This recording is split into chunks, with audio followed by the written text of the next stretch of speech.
Hello Earth, hello world. For today's video nga, wala namang masyadong ganap. Bibili lang naman kami ng pang-dextrose. Naubusan na kasi ng pang-dextrose, amomon, asidaganti, arak sais. Oh no!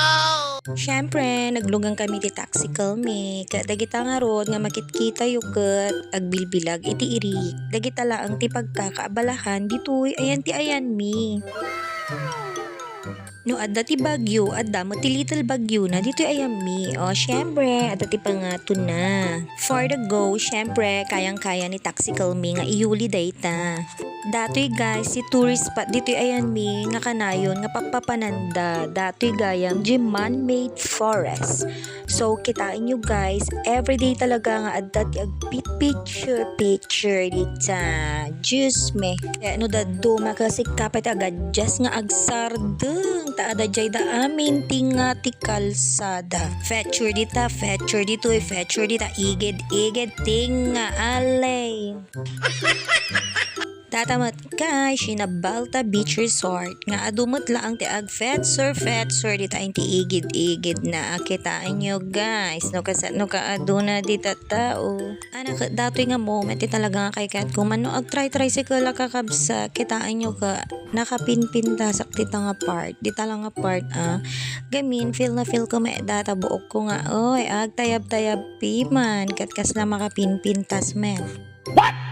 So, andito na nga tayo guys para bumili ng dextrose. Ato yung mga aling korason kaya mo naman nun nga pa nagkita-kita ti kanan nakikita naman ng daytan ice cream is life nga talaga. Kapay nakabaybayag mga agpili ti kanan na no nya ti pilyon nakapilyam aminan tapos nakita naman ng dagita tudo manan nga tudo ni aling korason anak ko hamuunay nga pilyan mat amin at taong paggatang tanay. Oh no!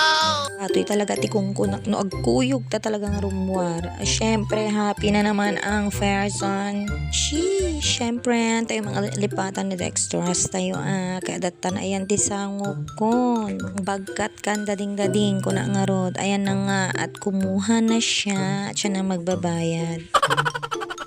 Eto pala kung bakit gustong gusto ko talagang mag-grocery dito kasi may paraffle sila guys. Manifesting na sana ako yung manalo.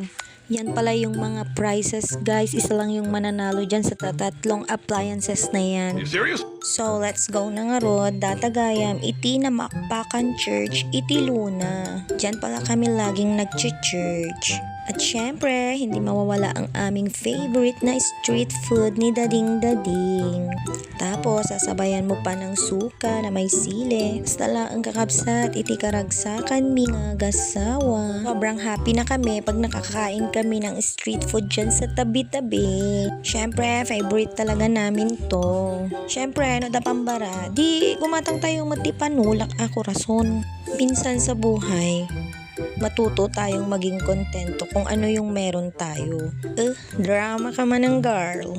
Siyempre, itry tayo dato'y panulak nga ginatang ni Dading. Pandan flavor nga tong binili ni Dading ayaw ko yung lasa niya. Kaya sabi ko, bibili na lang ako ng pineapple juice. Perfect! Nagnanam Jolie. O, kitaan nyo guys, kas talaang ti date ni kini Dading. At yan lang muna guys for today's daily vlog. Bye! Thank you for watching!